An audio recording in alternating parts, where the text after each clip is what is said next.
I always freeze.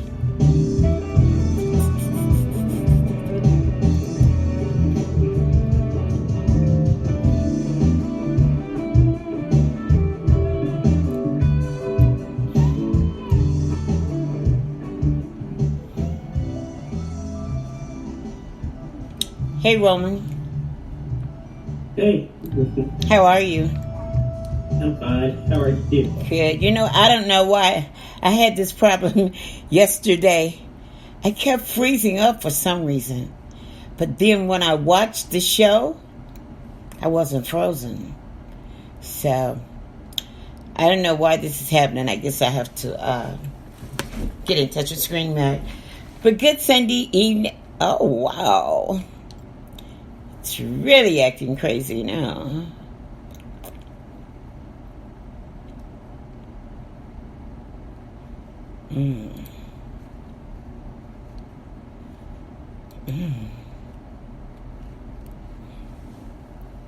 Okay, I'll be back in a minute. Okay. Let me go check. I don't know why all this is happening. Play this song and I'll be back.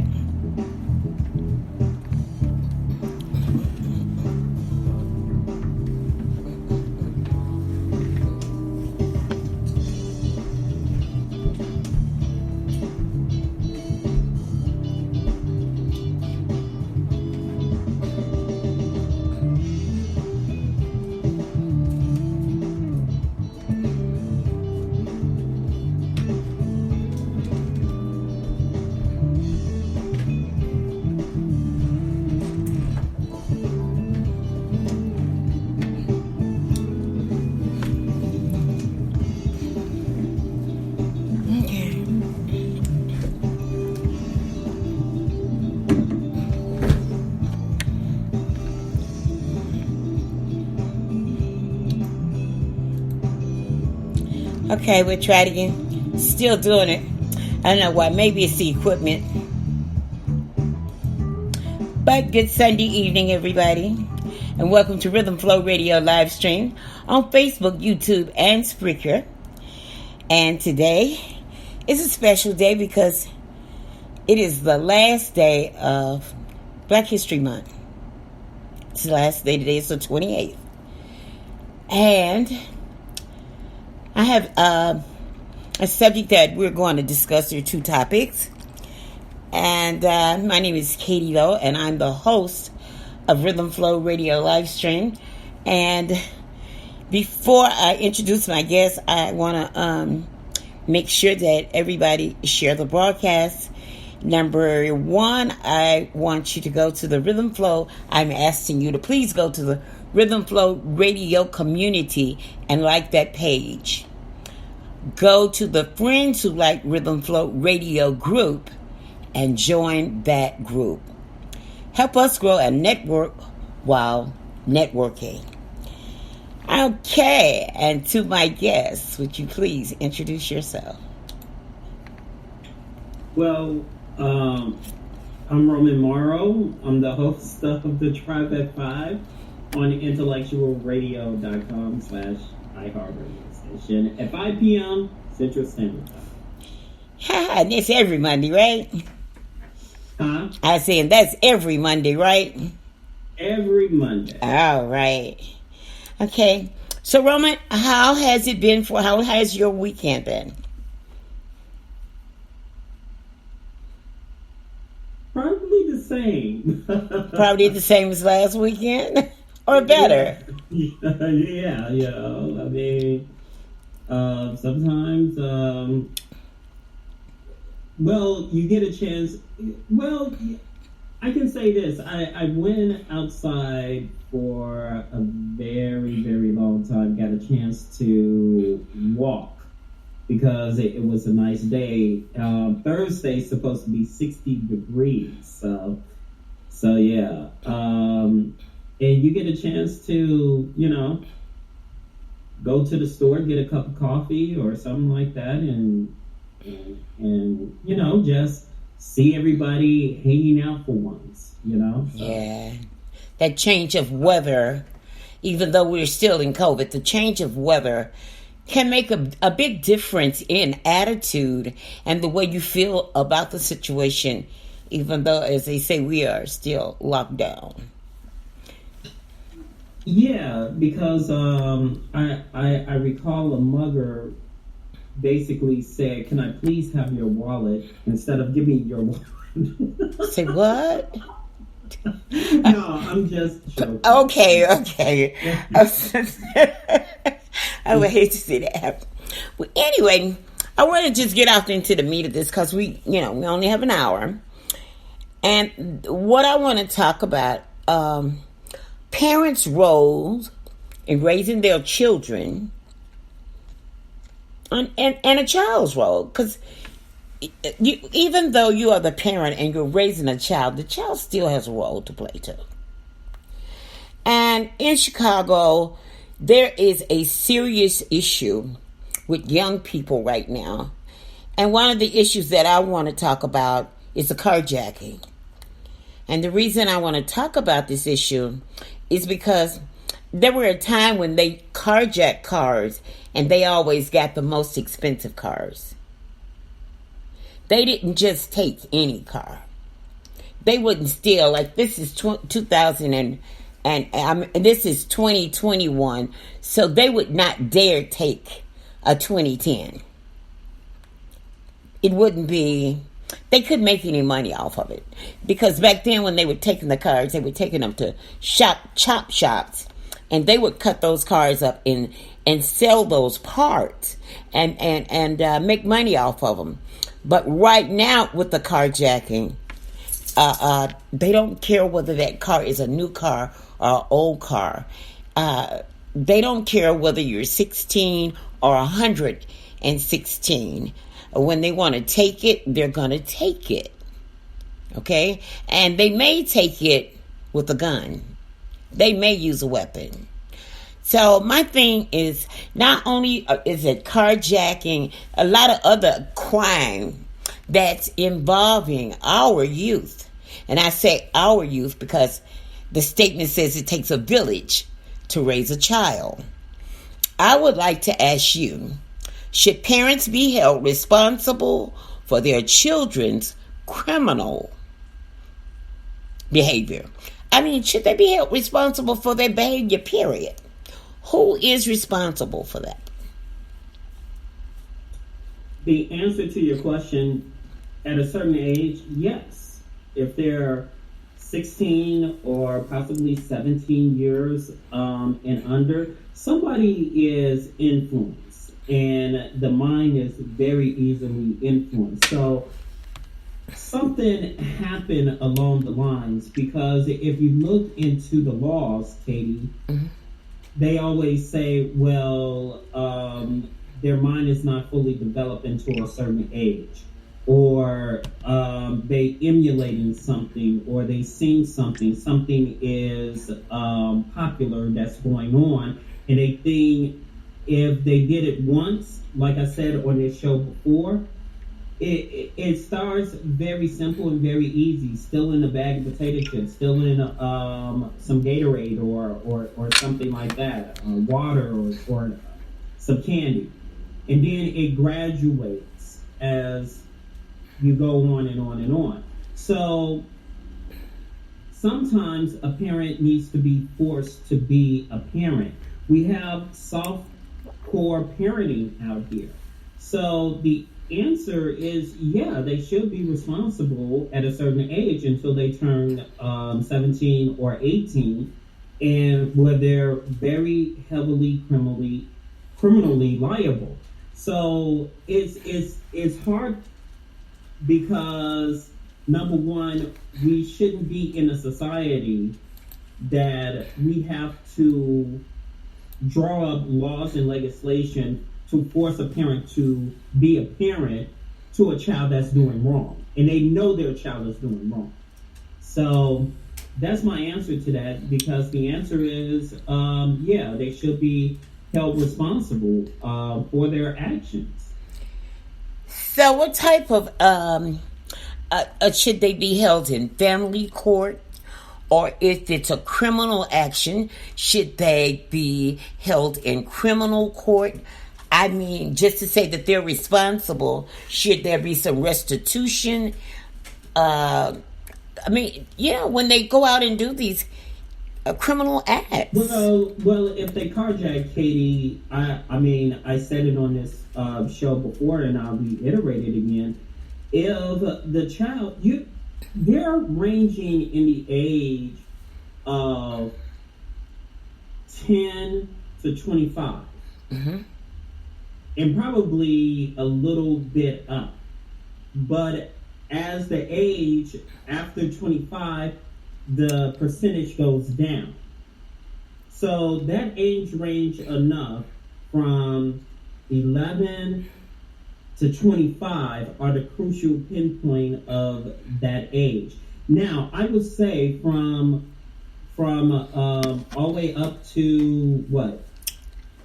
16, 17, that the state should have some type of legislation to have if somebody carjacked you or something like that, that they should be liable for the insurance. They should be liable for, the parents should be liable for the insurance. If their car gets in an accident, the parents should pay for it.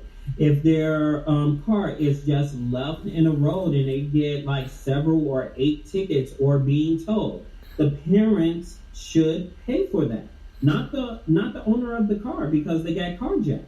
So we got to start making these laws more severe and geared towards the parents, even though the parents are not committing it. It used to be like this. Remember, there was a time that you did something wrong and your father or your mother used to wear you out, and you're like, I'm not doing that again, because my father and mother will wear me out. So we got to get back to those stages.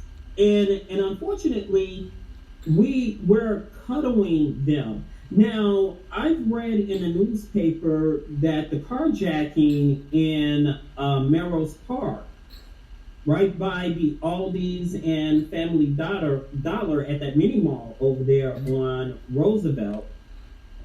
Guess what? Not on Roosevelt, I'm sorry, on Harlem. It was a woman that carjacked. Strong-armed an elderly woman with an 8-year-old. And she was responsible for other carjackings. So these are women as well, girls. Well, when doing carjacking. When I say children, I'm sorry. I just want to say this. I want to throw this in though, because you said there were girls. When I say children, it includes girls and boys. Okay. Right. Okay. And I understand that, but I just wanted to reiterate, because a lot of people think it's just men committing the carjackings, and they also think it's just blacks committing the carjacking, but it's not. It's Hispanics committing these carjackings as well as women committing these carjackings. So we just don't have to finger point one scenario here. So what I'm saying, in essence, to answer your question, and hopefully I'm answering it correctly, the parents need to stop having this soft-core image that I'm your friend, and be a parent. I'm your friend. When it comes to sit down and talk to me, no consequences for your actions. And it should be, there will be consequences for your actions. Because if I'm responsible for you, DCFS is going to look at it. If you're 12 years old, the parent is still responsible for you, still responsible for your actions. And there's a lot of guys out there that's 12, 13, 14 years of age that don't care about their mother, don't care about their father. And some of the parents are even scared of them. And if you're at that point of being scared of your own child, it used to be a situation where my mom always told me that I brought you into this world and I'll take you out. So I remember that, and it is etched in my head right here, because when I did something wrong, she would always say, I brought you in this world and I will take you out, and there's the belt. Now, we got different categories of belt findings in the Morrow household here, so you don't want the big kahuna to come out. So when that happens, we know there are consequences for our actions. Now, the softcore parenting has been, the hardcore parenting switched to softcore parenting because of strict rules and regulations. Like a parent used to can't go to work now to make a living because a 13-year-old is in the house watching kids. Well, I was remember in a black household that if you're 10 years old and you're responsible, you know what to do and how to do it until your mom comes home, and you better not open that door for nobody. So I think the government needs to kind of like separate themselves slowly and start allowing parents to be a parent. Okay. And in another sense, the softcore parenting needs to switch over to like, you better bring your butt in when the lights come on. So I would prefer that we go back to a hardcore parenting before these laws and implementations, because it's no fun when a 12-year-old, 13-year-old, or 14-year-old and you receive a phone call from the police saying your son or daughter carjacked someone and you are responsible for that car in its entirety. So if the car is totaled, you are responsible for paying for that car. If the car gets ticketed, you are responsible for that. So do you want it that way? Or do you want to start being a parent? And that's the question that needs to be asked. Well, Roman. Because if you're scared of being a parent now, then that's something that you have to do with that child. Either military school or something needs to happen, because you do not have any type of control over your child. I'm sorry, Katie. Okay, I wanna ask you. You know, there was a time when you could discipline your child without any adverse reaction. You didn't have to worry about being investigated by the Department of Children and Family Services, or you didn't have to worry about your child picking up the phone calling 911. And my mom used to hand the phone to me. Well, I'm saying there was a time that they didn't have a law that you could not punish your child. You know, that now they want to say if you spank your child, that's like being abusive. You know, and I guess if you do it more than once, I don't know. I don't wear that set of shoes, so I don't know how that works. I only know what I've been told and what I've read.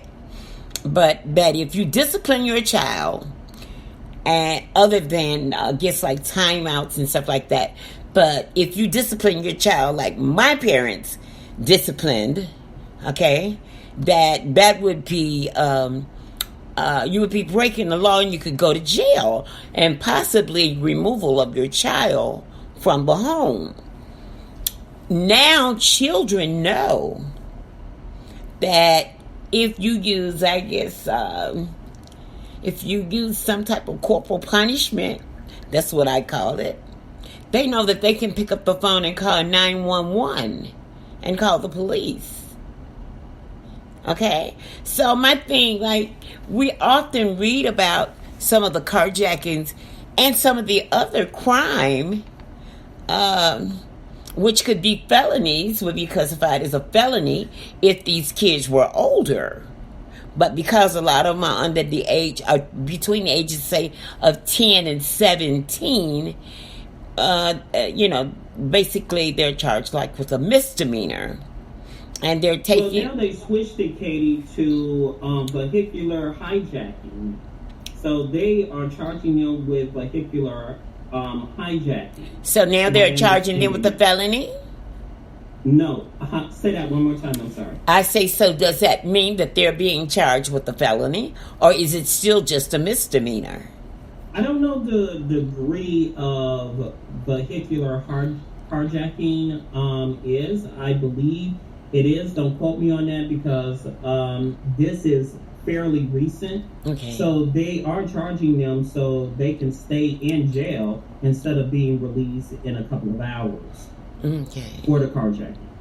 Okay, but you know that there was a time when a child that, say, between the ages even younger than 10, but I'm going to just say 10.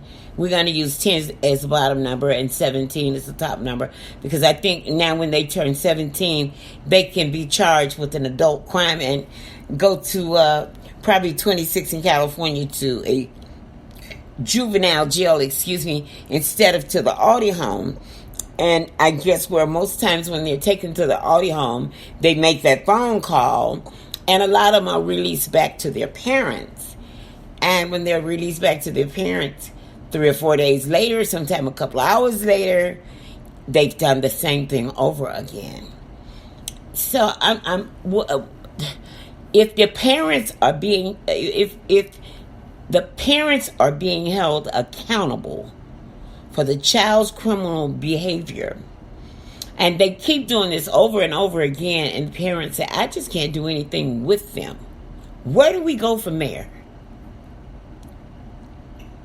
Well, I said this a couple of minutes ago. The parents, they have to realize that their child is out of control, or their children is out of control. They have to come to that realization that they cannot control them, or they're actually scared of their children. Mm-hmm. And if you come to the realization, then there's plenty of things that you can do. You can sign them up for the military, or you can sign them up for Peace Corps, Green. Oh God, it's off the top of my head here. Green Corps, where they have you go there for a couple of months or something like that. And then they have other trainings that other organizations in your area have as well to get them out. And then we used to have a Scare Straight program. And the Scare Straight program has been dismantled, but they said it was ineffective. But in some sense, it was effective because a lot of people saw, there's plenty of people who I talked to that was bad as bad can be. But they didn't come to the realization because they were afraid that they can't be touched. They can do it all over again. But soon as the handcuffs mm-hmm. was on their wrist, mm-hmm. as soon as that police officer starts swinging the doors mm-hmm. of that jail and mm-hmm. it latch up clink clink, mm-hmm. that's when the realization like, oh man, I really messed up. And it's too late. So for the parents, like I said, there's a difference between softcore and hardcore. And then there's a such thing as being too hardcore. But again, the discussion is stop treating your child as a friend. Stop treating them like they're adults. because soon as a person treats them like an adult, they're going to act like it. And that comes from, is nothing wrong. There's a difference between training someone Okay. to cook. Okay. There's a difference between teaching them how to cook and clean. Okay. There's a difference between showing them about being independent. Okay. However, when you start when you notice the difference when someone is or a child is growing up too fast. The old saying, and I know you know this, Katie, that you're growing up too fast for your britches. Yes. Yeah. So old schoolers know that. The problem is now the old schoolers are, well, that's not my child, so I'm not going to deal with that problem. I'm not going to deal with that. And it creates havoc on the whole entire block until that person is gone or 6 feet under. So the parents have to make that choice. Do you want your child to be in jail for a very long time or 6 feet under? You got to make that calculation. Even if you're afraid of your son or daughter, and that's a real issue because there are parents out there that are afraid of their sons and daughters out there. Now, there is plenty of opportunity out there that they can fix it, but it's on them in order to fix it. So it relies on the parents to make that decision because it's never too late. Okay, Roman, let me ask you this. So, by law, I can't discipline my child because I can't spare the rod because that's against the law. For me to spare that rod, give that child a whipping. It's against the law because I'm not supposed to do that. But it's okay for the police to beat him or her. I get what you're saying, Katie. That's why I said the things that I said earlier. It's better for the parents to be a parent instead of somebody else being that parent.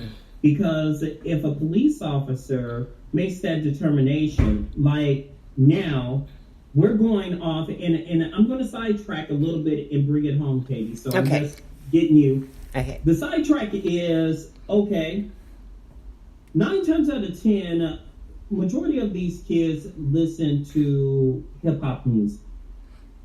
I'm not scared of the police. I'm not scared of the law. I'm not scared of this. I'm not scared of that. I'm not scared of pulling the trigger. I'm not scared. These are the songs. I got so many women, blah, blah, blah, blah, blah. I'm hardcore. Not realizing that is false and that's entertainment, even though they'll probably have a rap sheet all night long, a mile wide or something like that, or a mile long. And the number one thing when they get in jail, who they call? Their mom. The number one thing that they call is who? Their girlfriend or their wife. Get me out of here. Bail me out. Number one, your mom doesn't have that type of money to bail you out. Number two is, why would you subject yourself to what others are saying? So when we look at the music and look at other stuff such as video games, and there is a legislation coming out, Katie, about Grand Theft Auto that the city council is considering banning in Chicago, and they're considering a statewide legislation to prevent it because some of the exact same incidents they're copying off of Grand Theft Auto. And I know these video games because I know people who play these video games. The same thing they do in the Grand Theft Auto is the exact scenario they play in reality. So again, it goes back to the parenting. And it goes back to, I'm going to talk as much mess to to the police officer because I seen it on a rap video. I'm going to talk so much mess because my brother did it. My cousin did it. But they don't realize because they got to wait for that moment. That doesn't mean you're going to get away with it. Mm-hmm. Because if the police officer knocks you in the head, and the reason is because some police officers do feel like they're above the law as well. And there's a tone you got to talk to them. Because you can't talk to them any kind of way. It's sad, but it's true. And if you talk to the police officer any kind of way, they're going to be like, you think you something, right? Is there a law that says you... Is there a law that says you can't? That the police officer can't do that? Is there a law that says a person cannot express themselves to the police officer in a certain kind of way? Is there a law that says that's against the law? Is it written? I don't know. I'm asking. It depends on the phrase. And I've learned this, but that doesn't mean a can of beans, Katie. Because you know why? Because there is no accountability for a police officer. And that's something they're going to work out this week. Police accountability bill in what is that? The House and the Senate federally. With that being said, what they're doing is, Katie, there's a difference. Hey, Katie, I'm going to mess you up. Mm-hmm. I'm going to mess you up, Katie. Or, Katie, I'm going to F you up. There's a difference. You see what I'm saying? In tone. Mm-hmm. There's a difference in that. And some police officers go by tone. Some police officers, if you say anything wrong, they're going to get you. It depends on that officer. Mm-hmm. Depends on that day that officer had. And you never know what's on that other side. So why would you chance it? Because the officer's like, oh man, he's speeding. I'm about to go in. Now I got to chase him. And here you go acting all tough while you stopped him. Mm-hmm. Because you did 85 miles an hour on an expressway or down the street on Austin or something like that. Mm-hmm. So the key question is, how would you deal with that situation? And I would say different strokes for different folks for that police officer, which some people might disagree with me. But I also say because somebody else got away with it doesn't mean you're going to get away with it as well. Well, I mean, you're going to get your butt kicked if you talk back, and you're going to get your butt kicked if you don't say anything. And there's a law that says, basically, when the police stop you, you have the right to do what? Remain silent. You don't have to open your mouth. Well, those are Miranda rights. Okay, but there's nothing wrong of asking a police officer why you pulled me over.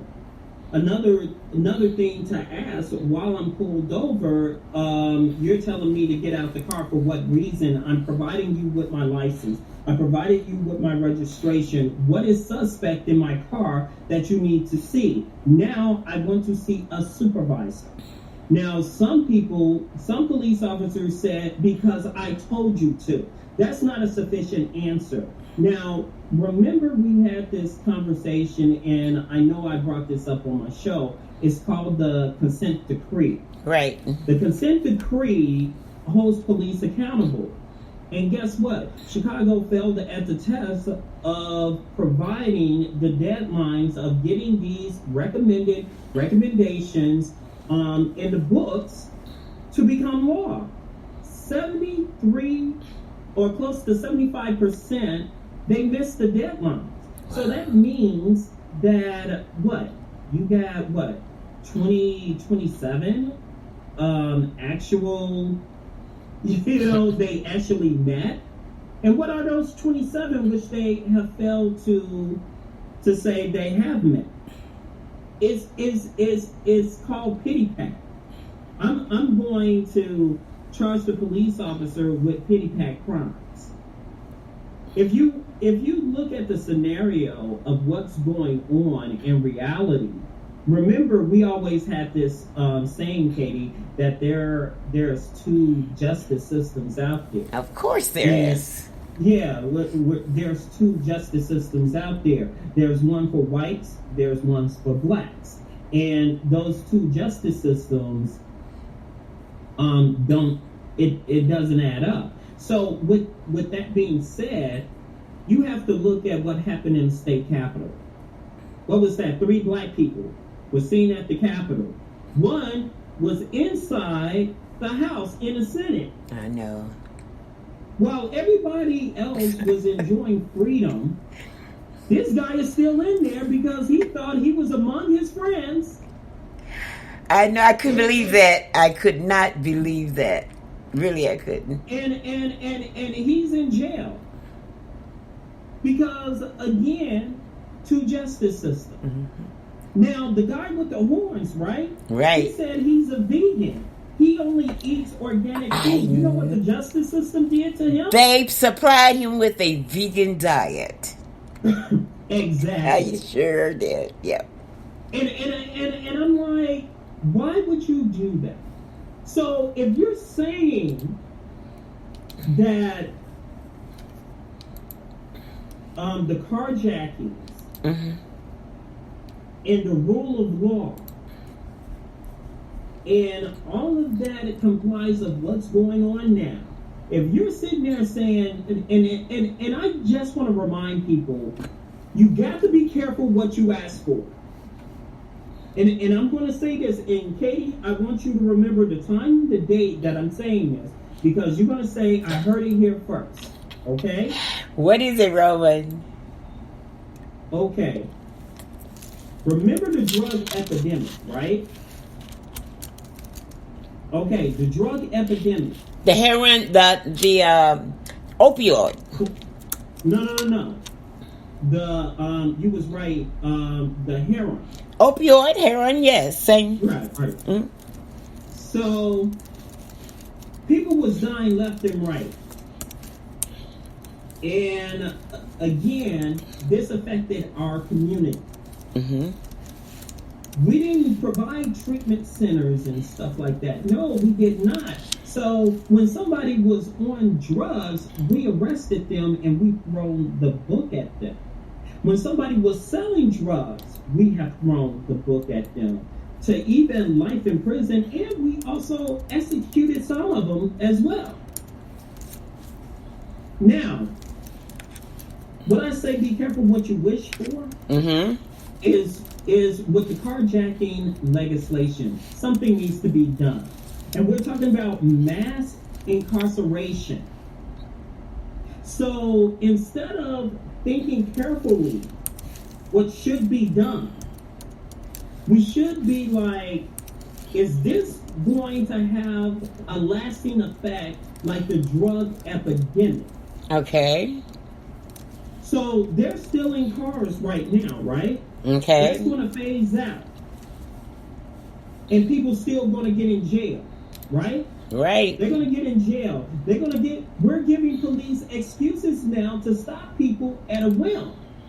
We're giving them excuses, right? Right. So if they come out with legislation and ordinances for the police to follow and to lock them up, guess what's going to happen? The same dynamic of the drug epidemic. Now, a lot of people blame the Clinton administration. No, it wasn't the Clinton administration. It was the Reagan administration that did the drug epidemic, and it was called the RICO Act. Mm-hmm. When the RICO Act came in play, Clinton was nowhere near the White House. He was running for president. Mm-hmm.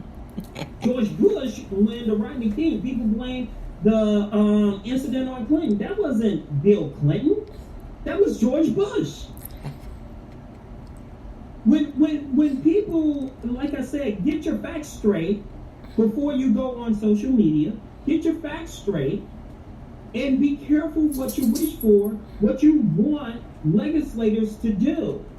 Because if you want legislators to go hardcore, then when your nephew or your child that is 12 is going to spend 30 years in prison, while a white person is going to spend 3 to 4 years in prison, guess what? Remember this conversation Katie and I are having. Remember that, because remember the RICO Act. Remember the drugs was implanted, and you blame the massive incarceration on the Clinton administration.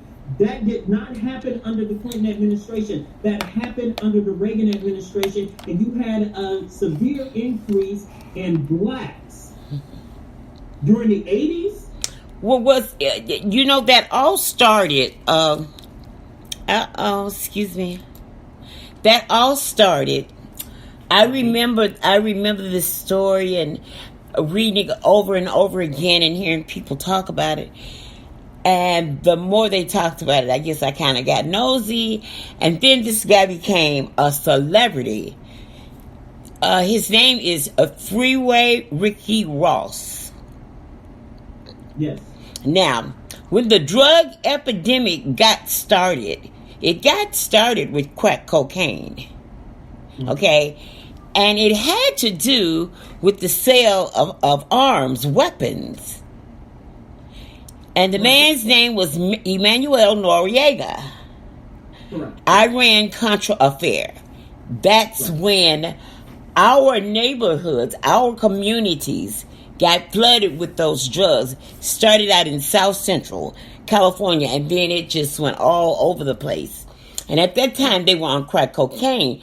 Now they have an epidemic that they look at, and it's called an opioid epidemic. And a lot of the people, while they're concerned about the opioids, it's because of things like Oxycontin and Norco and all of those opioids that they get addicted. So, opioid is considered a primarily white drug, and with that being with that white drug, we should have more understanding. We should have more where the crack. But cocaine is a white drug too. Yes. Okay, but that powder cocaine. There was a difference between rock cocaine and powder cocaine, right, at that time. Right. So the sentence was lighter for powder cocaine than rock cocaine.